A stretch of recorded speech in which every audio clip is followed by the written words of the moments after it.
The snowball battle of 1864, no rifles, no artillery, no bloodshed.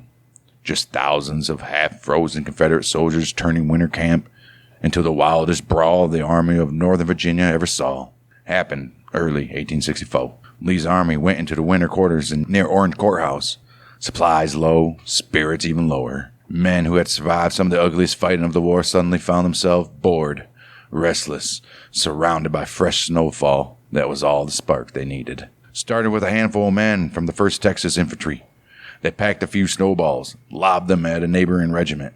Ran like hell. The Texans thought it would end right there. Didn't. The next morning, more than 200 men from Arkansas hit the Texas Brigade like a storm. Word spread across the camps like wildfire. Snowball fights were about to become full-scale operations. Within days, entire brigades formed up like they were marching into real battle. Officers tried to maintain discipline. It lasted about 30 seconds before they got dragged in themselves. Some soldiers used officers' swords to knock snowballs out of the air. Others charged downhill like they're attacking Mary's Heights all over again. One of the largest clashes involved nearly 3,000 men. From Pickett's division, they lined up in formation, complete with skirmishers out front. Advanced across an open field while the opposing brigade hurled volley after volley after volley of snow at them. Men were tackled, they were buried, they were ambushed, and hauled off as prisoners. Yes, you heard that right. They even took prisoners. Captured men were marched behind enemy lines and forced to build more snowballs for the victors.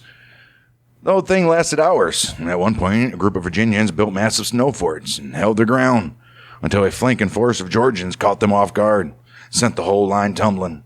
It was organized chaos, the kind soldiers never forgot. Through it all, the laughter echoed louder than the snowball impacts. Men who fought at Sharpsburg, Fredericksburg, Gettysburg, and Chickamauga suddenly got to feel human. They wrote home about it.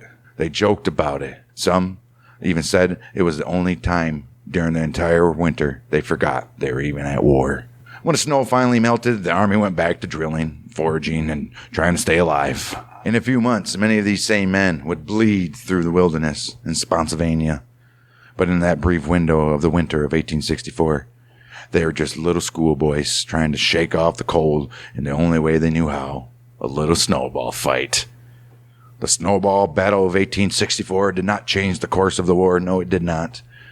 It did not move any lines on the map. But it reminds us all that even in the hardest chapter of the American story, there were moments where soldiers found a way to feel alive. They felt normal, and they also found a way to carve out a little warmth in the middle of a bitter, bitter grinding winter.